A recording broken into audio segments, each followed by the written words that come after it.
talk about Cat's Kitchen. And so my kids are still sleeping.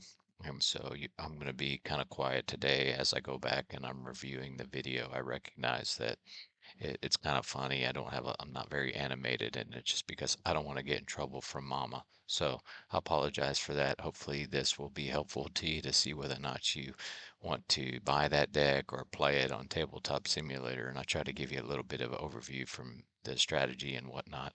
But I'll also come back later in the future with Tank and we'll play some games or some more games with Cat's Kitchen so you can see it in effect. So have a great day. Appreciate you watching the video. Welcome back, everybody, to Rise TCG Guilds. Today we're talking about Cat's Kitchen. And what that is it is a Kickstarter pre-constructed deck. And so I've been getting a lot of questions on the Discord about what comes in the different pre-constructed decks. And so we're going to spend a little bit of time today talking about Cat's Kitchen and some of the cards that are in it and some of the strategies that are associated with it. Maybe give you some of the ideas about synergies that work. So we'll start in the upper left-hand corner here we'll start with the summoners. So first, you've got Myrtle, who is the cat summoner, and Myrtle permanently gives flight to one of your cat creatures. Myrtle can summon alone cards it required together. And so an example of that card would be split card here or the assassination card down here. And those cards typically require two summoners to be able to bring them into play. You tilt your summoners, you spend a capacity point from each summoner, and then you can bring a together requirement card into play. But Myrtle's second skill lets you do it by herself. The third skill Myrtle has is basically you put a charge counter on Myrtle up to 3 times. And so for each charge counter that's on Myrtle, all of your creatures will get a +1/+1. So that's a total of +3/+3. And it doesn't matter when the cat comes into play. The cat could already be in play.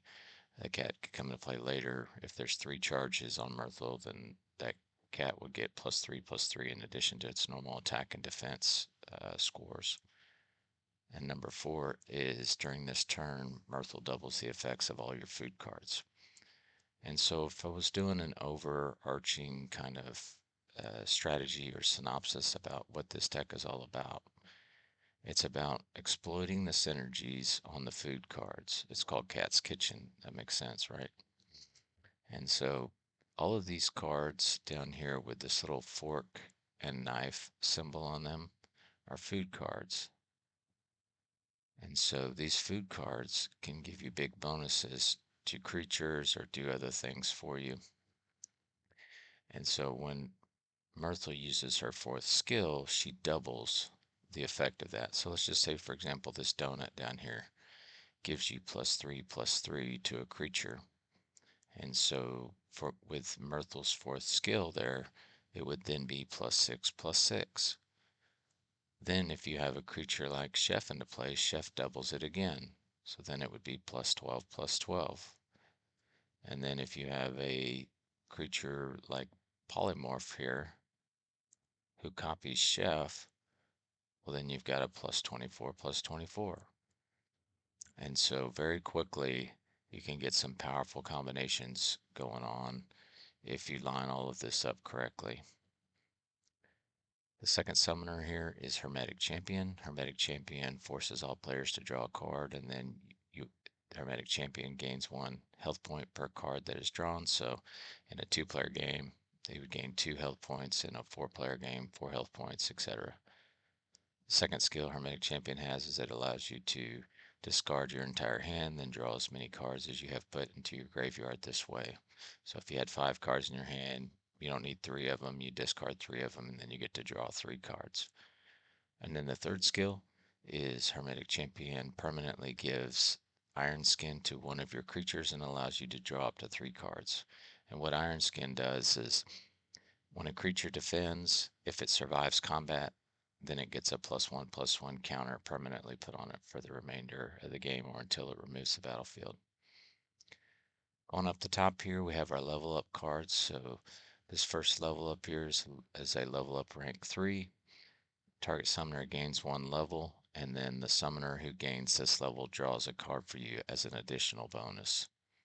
And so to get through the different skills, the access to the different skills that you have through your summoners, you level them up. And so in this case, this summoner would be, if I had played both of these two level ups already, then this summoner would be a level 3 summoner because you always start as a level 1 summoner. In this case, Myrtle would be a level 4 summoner with all of these basic level ups played because you can't go past whatever the level that the summoner has. So in this case, Myrtle's maximum level is 4, but even though you played 4 level ups here, it wouldn't take Myrtle up to level 5.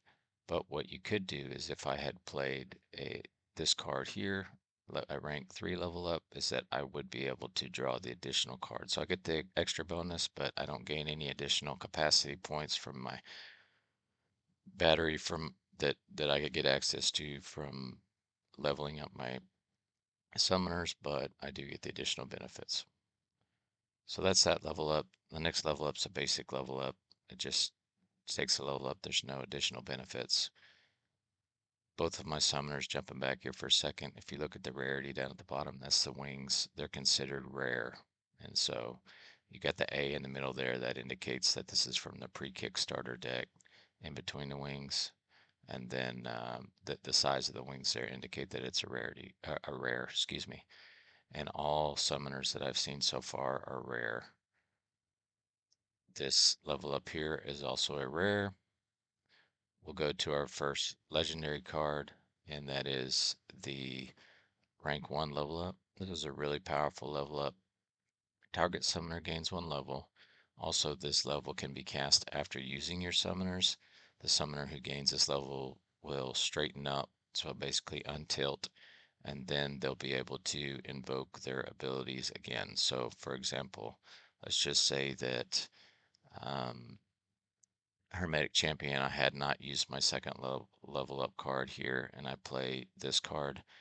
So what I could do is I can use all of Hermetic Champion's abilities by tilting it, use it up, and then play this level up card after I had already used it, and then that will untilt the summoner and then take that summoner to the next level up. And then I can use it all over again. It's a very powerful card.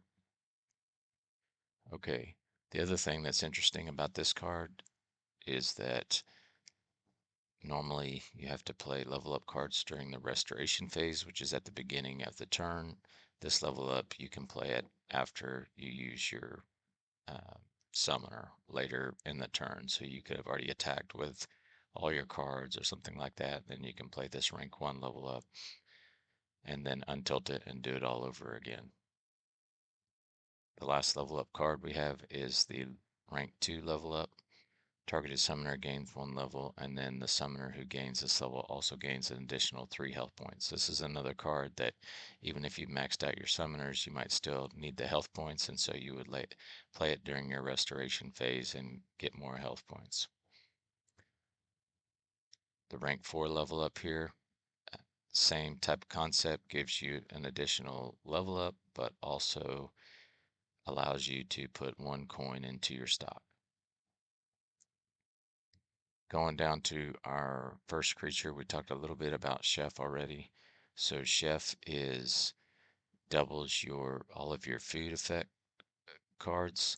As long as Master Chef is in play, you may play 1 food card from your hand for free each of your turns. And so what that means is that if you run out of capacity points from your summoner, because that's how you normally invoke cards, is you can either use a skill from your summoner, or you can use one of their capacity points to invoke any of your creatures or eminence or doors or um, incantations.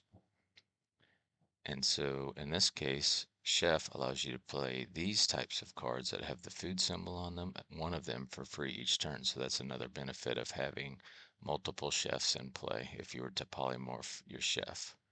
Okay. And then the last portion here is the Master Chef can only defend. Master Chef is your second legendary card that's in this deck. So this deck has got I think 4 total legendary cards, which is pretty strong in the pre-constructed deck. So it's a strong deck. Excuse me. The next one is Polymorph. Polymorph is a morpher, obviously. It as soon as it arrives in the game, Polymorph takes the form of the targeted in-game creature and becomes an exact copy of it. For 2 ether charges, Polymorph changes form again and targets a new creature, and the Polymorph becomes an exact copy. And a Polymorph is also, from a rarity perspective, a legendary rarity. Another way that you can copy in this deck is utilizing Split. Split is another legendary card. For 5 coins, you can duplicate any constant card in play. And so you could duplicate a door, you could duplicate an incantation, you could duplicate a creature, and I think that, yeah, that's it. So those are the constants that are in play.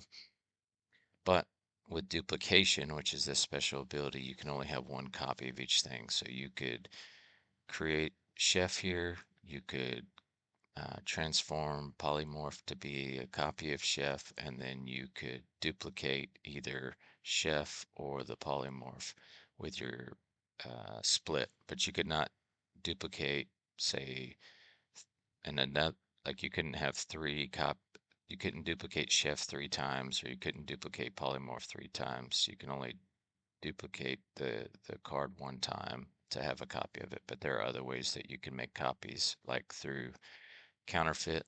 Counterfeit is a copy of target constant card. The activation cost of its actions are doubled. And so anything that requires a cost to activate, so in this case, Polymorph, for 2 charges, Polymorph can change it form again. Then it can target a new creature. In this case, if you use Counterfeit to make an additional Polymorph, it would cost you 4 ether charges to change Polymorph's shape. But otherwise, any passive abilities are not affected by Counterfeit. Okay, so let's go down here and we'll move into some of the food cards. And so the first food card we talked about was the donut.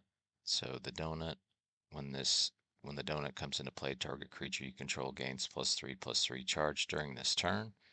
And then for 3 coins, this card returns to your hand after being played. And the donut is a rare card.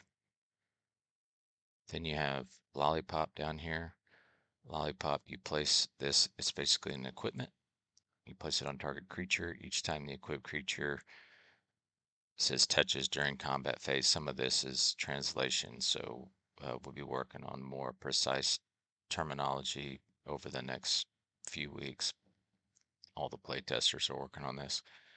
One of the Lollipop owner's summoners gains 1 health point. So basically, this card attached to your creature every time it either blocks or gets blocked, then you're going to get 1 health point. And then if you've got Chef in play, then it's going to be doubling that impact or the effect of the lollipop. Cake places equipment on target creature. The equipped creature gets +1/+1 charge, as well as resistance to robot creatures. And so if you had Chef or Myrtle's 4th ability, it would get a +2/+2 charge. Mushroom. Equipped creature suddenly grows and gains a +1/+1 charge and range. And so range is a special ability that helps you in your attacks. Going up here to Red Hot Chili Pepper. Places equipment on target creature. The equipped creature gains a +2/+2 charge. And so again, the impact would be double that. So +4/+4.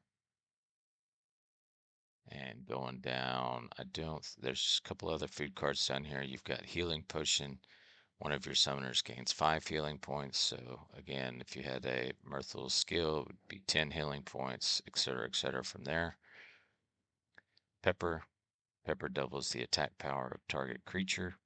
If salt and pepper are in play during the same turn, you may draw 2 cards and all your opponents discard 2 cards. And then the same effect down here with salt, except that salt's initial effect is salt doubles the base effect or action of target imminent card. Salt and pepper secondary ability there, that if they're both played during the same turn, that you may draw 2 cards and opponents discard 2 cards. That is only, you can only do that effect, that secondary effect there, once per turn. So even if you comboed somehow and were able to replay salt and pepper again in the same turn, you only get the draw 2 cards and discard 2 cards. Okay, so that is all of the food cards. So now what I'm going to do is switch over here to, actually there's one more food card I missed down here. Place this equipment on target creature. Whenever the equipped creature hits during the combat phase, the owner of the golden fork adds one coin to its stock. Here's your stock down here, and here's your ether.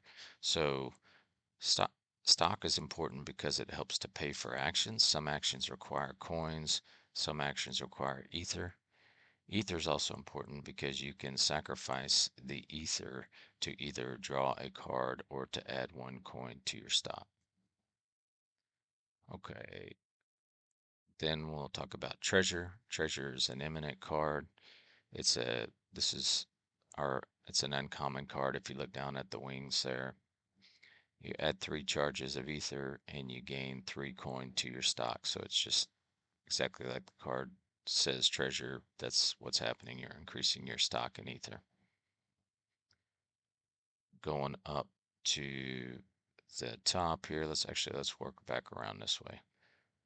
Food training.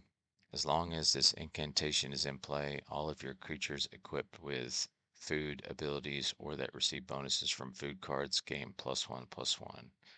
And then for 2 coins, one of your summoners gain 1 health point for each food type card in play.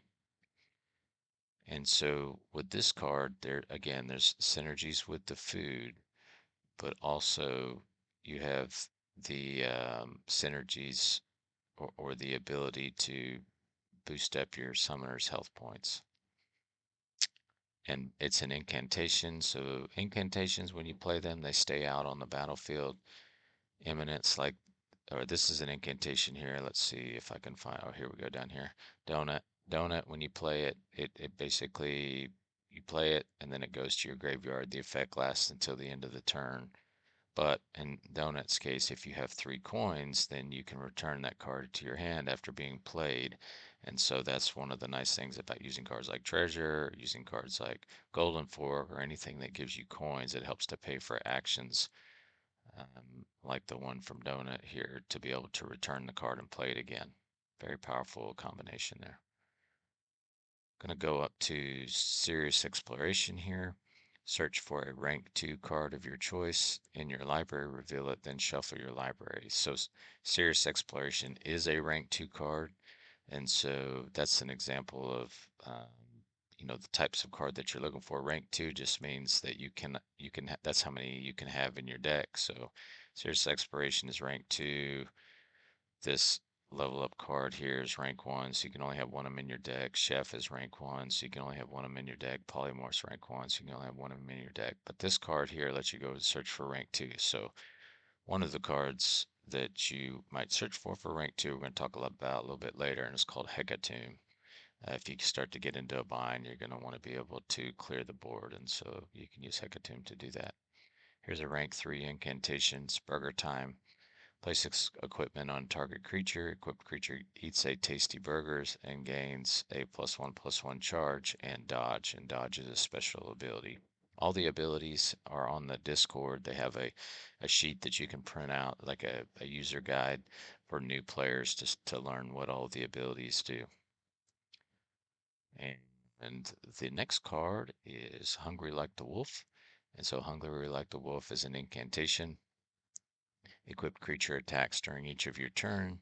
Each time you invoke a food card, equipped creature gains a +2/+2 charge during this turn. And while this equipment is in play, if the equipped creature kills an opposing creature, exclude the destroyed creature from the play. So very powerful way to get rid of nuisance cards that are in your opponent's deck. And this is also an incantation rank 4, so you could have up to 4 of these in your deck, but only one of them comes in this pre-constructed deck. And if you look at the symbol at the bottom there, there's an example of a common symbol with just the circle, no wings.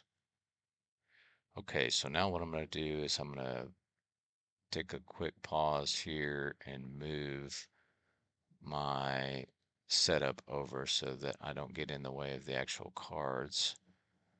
And then transition that. And then, so after Hungry Like the Wolf, we're going to go back up to the top here. And the next one is Icons of Destiny. So Icons of Destiny is an eminent card.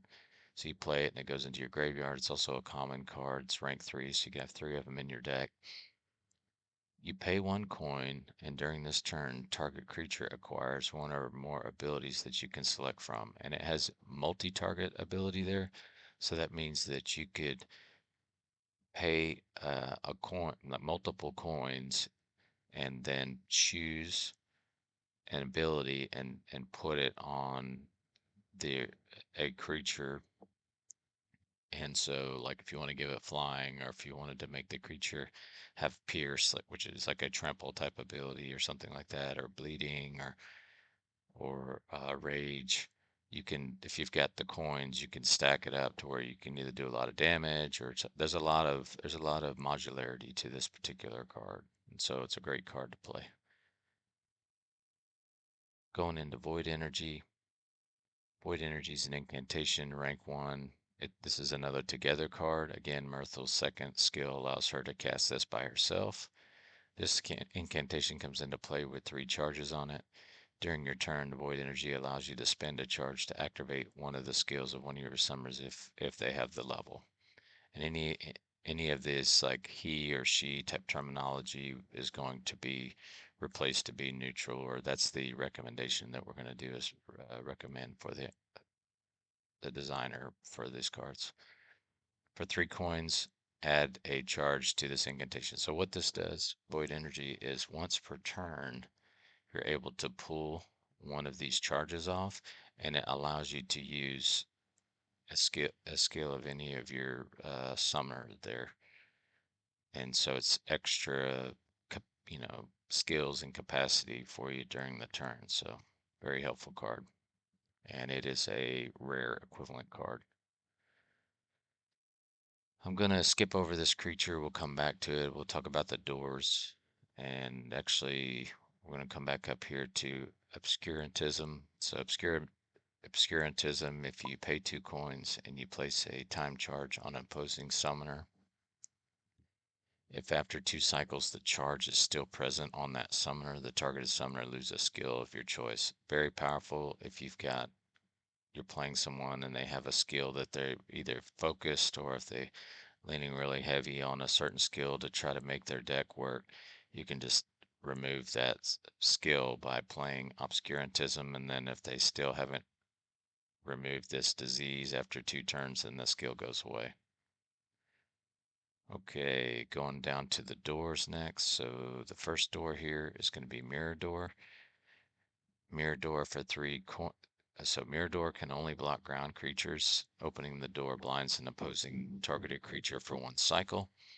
For 3 coins, the Mirror Door reflects damage from a target opposing attacking creature back to itself. So let's say somebody attacks you, you pay 3 coins.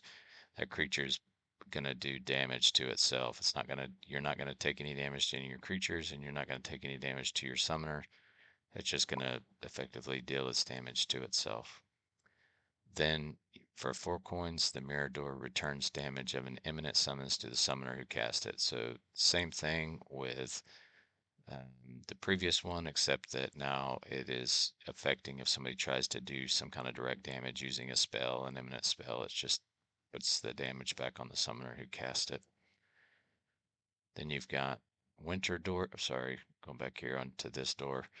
So this is considered an unusual door. Then you've got Winter Door here. Winter Door is a rank 2 door. This door can block both ground and flying creatures, so this is a good blocker here. Opening the door freezes all creatures in play for one cycle. If you flip a coin, you get a success, then opening this door freezes all creatures in play for one cycle. So this opening the door, freezing all creatures is not a when the card comes into play type of effect. It's an action that when you flip the coin, you get a success, then you can freeze them out. So it's a way to kind of lock down the opponent's board. Doors are interesting cards. They're not considered creatures until some effect happens that makes them where they're blocking or attacking or something like that, and then they can be treated as though they were like a creature in that case. But they're a totally different category of permanent card in the game of Rise. And I think we've covered all of that. So we're gonna get into the spells here. And then the last thing that we'll do is talk about the creatures and then we'll wrap it up. So one of the spells here, Incantation, this is another together spell. So normally it would require two summoners to play it, but you could use Myrtle's second skill to play it by herself. When Assassination comes into play, you can kill a target creature. And then if you pay 4 coins, you can also kill a target creature. So when it comes into play, it's going to kill a creature. And then for every 4 coins that you spend the rest of the game, you're able to kill target creatures. So very powerful incantation. Incantation Holy Grenade. So Holy Grenade gives a -1/-1 charge to all creatures of like zombie, skeleton, demon, and monster. And then if you flip a coin and have a success during this turn, Holy Grenade gives a +1/+1 charge to all angel, cat, knight, and unicorn creatures on your battlefield. So obviously Holy Grenade has good synergy with a cat deck like this, Cat's Kitchen. Hecatomb for 2 coins, and you flip a coin if you are successful on the coin flip, which is the eye side of the coin. All opposing creatures die, and if you fail, all creatures in play die. Dynamite, you pay 1 coin, you flip the coin. If you get a success, then you destroy target constant card. All right, so we've hit all of the spells up, and so the last thing we're going to talk about is creatures. So first creature in play here is going to be the Cutest Kitty. So Cutest Kitty's got immunity, which means she can't be targeted by disease. Cutest Kitty cannot be blocked by a creature. If the Cutest Kitty dies, all opposing summoners lose 2 health points. And if it is killed by a creature, that creature dies of grief. So a little bit of flavor text inside the actual mechanics there. Cutest Kitty is a rare card. And this is one of the Collecticon cards as well, in addition to being in this pre-constructed deck. So some of these physically are out there in hollow form. If you haven't seen one, they're really awesome looking cards. Then you have Unicity. Unicity's got flying, symbiosis, as well as immunity. The asterisk symbol equals the number of incantations on your battlefield. So that's the attack damage that it does. And then Unicity can only attack if there's another Unicity under your control. As long as 2 Unicities are in symbiosis, all your other incantations are indestructible. So having these 2 cards are in play are really good because then number one, they're going to be able to attack, and then number two, they're going to make it to where all of your incantations are indestructible. So then we'll jump up here to our first Morpher card. So this is Global Morpher.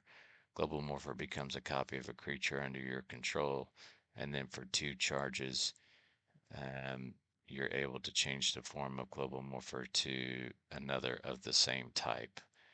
And so the difference between this one and Polymorpher or Polymorph up here is that Polymorph is able to become a new creature of any type, and or it doesn't have to be specific, whereas the Global Morpher has to be of the same type.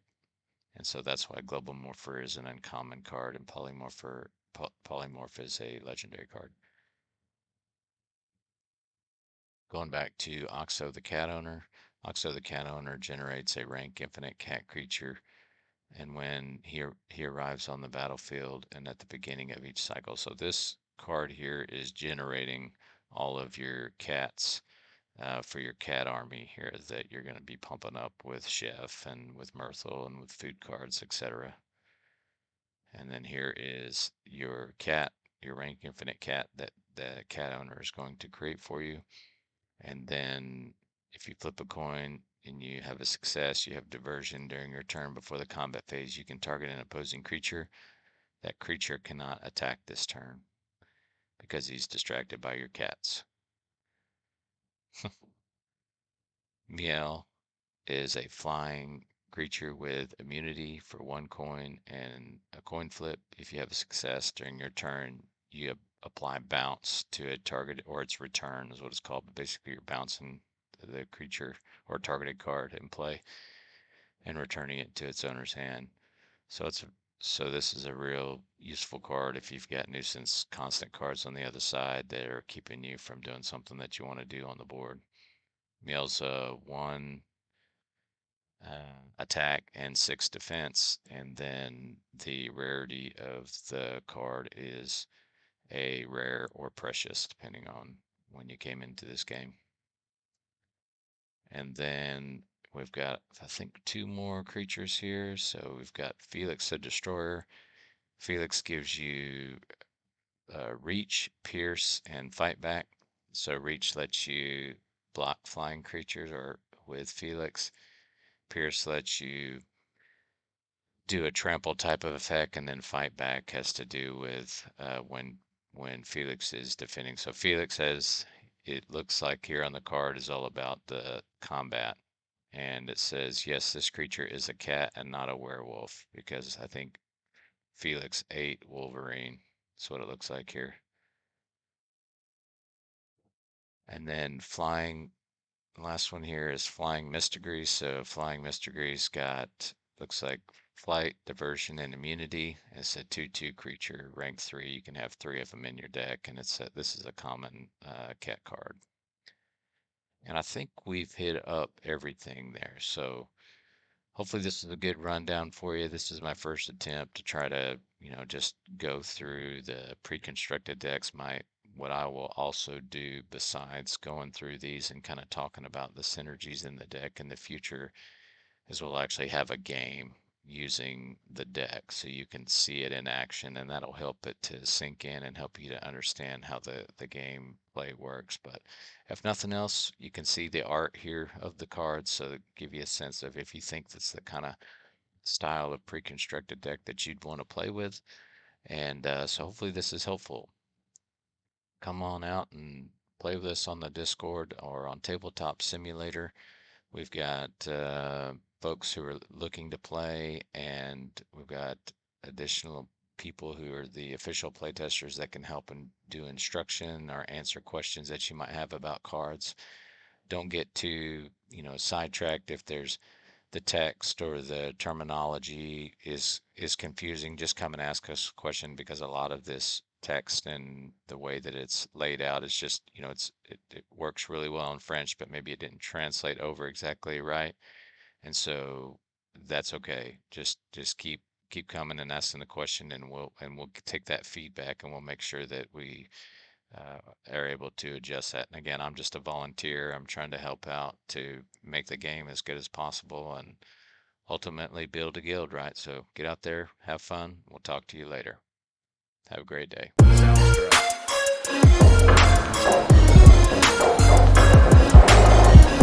great.